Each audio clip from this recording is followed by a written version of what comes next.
አንድ ታላቅ ቤተክርስቲያን ያለምንም ህጋዊ የግንባታ ፍቃድ ለ130 ዓመታት ሙሉ ቢገነባ ምን ሊፈጠር ይችላል? ከተማዋ መስተዳደር ያፈርሰዋል ወይስ ሰዎችን ወደ እስር ቤት ይከታቸዋል? ነገር ግን በስፔን ባርሴሎና የተፈጠረው ነገር እጅግ አስገራሚና አስደንጋጭ ነው። ግንባታው ከአንድ ክፍለ ዘመን በላይ የፈጀው የዓለማችን እጅጉ ትልቁና ረጅሙ የላ ሳግራዳ ፋሚሊያን ቤተክርስቲያን ያለ ፍቃድ ከተገነባ በኋላ ባለስልጣናቱ የወሰኑት ውሳኔ መላ ዓለምን አስገርሟል። 41 ሚሊዮን የአሜሪካን ዶላር ቅጣት። ታሪኩን ለመስራት ብትሆናችሁ ላይክ፣ ሰብስክራይብ እያደረጋችሁ ከኔ ጋር ቆዩ። ይህም አስገራሚና አስደናቂ ታሪክ የሚጀምረው በ1882 ነው። አንቶኒ ጋውዲ የተባለ እጅግ የተለየና ስማርት አስተሳሰብ ያለው የዚህን ታላቅ ቤተክርስቲያን ግንባታ ተረከበ። ታዲያ እንግዲህ ይሄ አንቶኒ ጋውዲ የተባለው ተራ ማምለኪያ ቤተክርስቲያን መስራት አልፈለገም። ይልቁንስ የተፈጥሮ ቅርጾች፣ ዛፎች፣ እንስሳት ያሉበት የተለየና አስገራሚ ቤተክርስቲያን ለመገንባት ነው ያሰበው። ብቻ ይሄ ሰውዬ የተለየና እጅግ አንጸባራቂ ህያው ጥበብ መፍጠር ነበር ዓላማው። ታዲያ እንግዲህ ቤተሰብ ይህ በ2026 የዓለማችን ትልቁና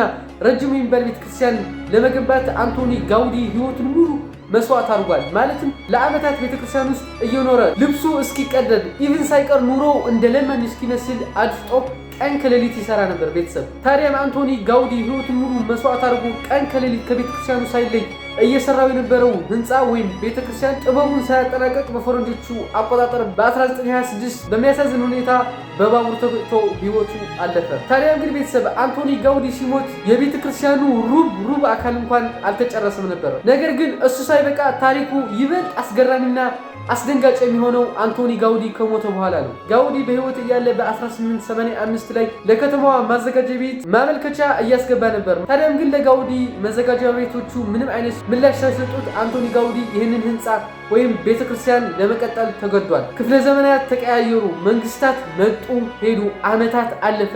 ነገር ግን ይህ ቤተክርስቲያን በመሃል ባርሴሎና ከተማ ላይ በግልጽና በይፋ እየተሰራ ነው፣ ምንም አይነት የግንባታ ፍቃድ ሳይኖረው። ነገር ግን ቤተሰብ ይህ ሁኔታ በጣም አስቸጋሪና አደጋ ነበረው። ምክንያቱም ይህ ቤተክርስቲያን ለ130 ዓመታት ያለምንም ግንባታ ፍቃድ እየተሰራ ነው። ታዲያም ቤተሰብ የባርሴሎና ባለስልጣናት ይህንን ትልቅ ቤተክርስቲያን በማንኛውም ሰዓት ሙሉ በሙሉ ማቆምና መዝጋት ይችላሉ። በተጨማሪም ወደዚህ ቦታ በሚሊዮን የሚቆጠሩ ሰዎች ከተለያዩ ዓለማት እየሄዱ ስለሚጎበኙት ይህ ነገር ለትራፊኮች ኢቭን ሳይቀር ለከተማዋ አስጨናቂ ሆነ። አስተውላችሁ ከሆነ በኢትዮጵያ ላይ ቤስት ዩቲዩበር የሚባለው አቤል ልጅ እሱም ሄዶ ነበር፣ ይሄን ቤተክርስቲያን ጎብኝቶታል። እና በየዓመቱ ወደዚህ ቤተክርስቲያን በጣም ብዙ ጎብኚዎች ይመጡ ስለነበር መላ ሀገሪቱን ማስጨነቅ ጀመረ።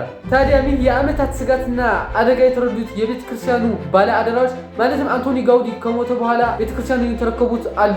እናም ይህንን ችግር ለአንዴና ለመጨረሻ ጊዜ ለመፍታት ወይም ለመቋጨት ወሰኑ። የምን ችግር ነው? ምንድነው የሚቋጩት ካላችሁ ደግሞ ቤተሰብ ላስረዳችሁ።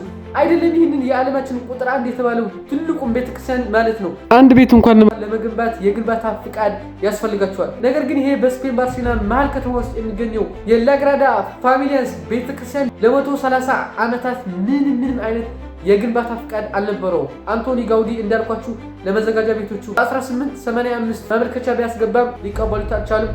ያው በዛ ዝም ብሎ ቀጥሎት ነበር። ለዛም ነው ለ130 ዓመታት ያህል ምንም አይነት የግንባታ ፍቃድ ሳይኖረው እየቀጠሉት የነበረው።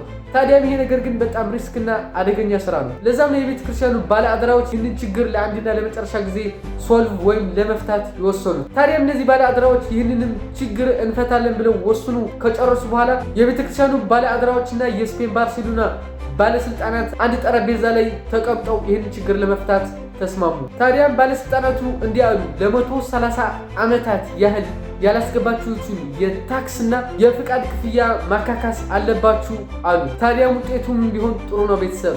አይ ነው በአእምሮቻችሁ ምን እንደመጣላችሁ 10 ሚሊዮን፣ 5 ሚሊዮን፣ 3 ሚሊዮን። ይሄ ቤተክርስቲያን ግን 41 ሚሊዮን የአሜሪካን ዶላር ቅጣት ተጣለበት። ታዲያ እንግዲህ የቤተክርስቲያኑ ባለ አደራዎች ይህንንም ብር ለመክፈል አልተቸገሩም። በጊዜውም በፍጥነት ነው የተስማሙት። ታዲያ ቤተክርስቲያኑ ለከተማዋ 41 ሚሊዮን ዶላር ለመክፈል ከተስማማ በኋላ ለመጀመሪያ ጊዜ በ2019 ህጋዊ የግንባታ ፍቃድ ተሰጠው። ከዚህ ሁሉ ዓመታት በኋላ ይሄ ቤተክርስቲያን በ2019 ህጋዊ የግንባታ ፍቃድ ተረከበ፣ ተሰጠው። ነገር ግን አይምሯችሁ ውስጥ አንድ ጥያቄ ሊኖር ይችላል። ይሄ ቤተክርስቲያን ይህንን ሁሉ ሚሊዮን ዶላር ከየት ሊያመጣ ቻለ? መልሱም ቀላል ነው። ይህ አስገራሚ እጅግ ድንቅ ጥበብ ያለው ቤተክርስቲያን በዓለማችን ላይ እጅግ ተወዳጅ ከመሆኑ የተነሳ በየዓመቱ ከ4 ሚሊዮን በላይ ህዝብ ወደዚህ ስፍራ ይሄዳል ቤተክርስቲያኑን ለመጎብኘት። ታዲያ ብሩ የሚመጣው ጎብኚዎች ሲሄዱ የሚከፍሉት ብር እናም አንዳንዴ በዛ ቤተክርስቲያን ውስጥ ትኬት ይሸጣል።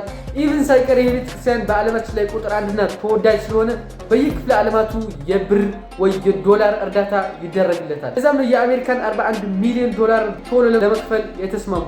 ይህ ቤተክርስቲያን አስገራሚና አስደናቂ ነው። ታዲያ እንግዲህ ቤተሰብ አንድ እንድታስታውሱልኝ የምፈልገው ነገር አለ። ይህንን ታሪክ ስነግራችሁ ማለትም በአሁኑ ሰዓት በ2026 ቤተክርስቲያኑ ሙሉ በሙሉ አልተጨረሰም። አሁንም ግንባታ ላይ ነው። 140 ዓመታትን የፈጀው የሰው ልጅ ድንቅ ጥበብ ቤተክርስቲያን ወይም ግንባታ ይህንን ይመስላል። ቤተሰብ እንዴት አያችሁት? አቤል ላይክ ሰብስክራይብ ማድረጋችሁ አትርሱ። በሌላ ጸዴና አሪፍ ቪዲዮ እስከምመጣላችሁ ሌሎች ቪዲዮዎችን ቼክ አድርጉ። በያላችሁበት ሲዩ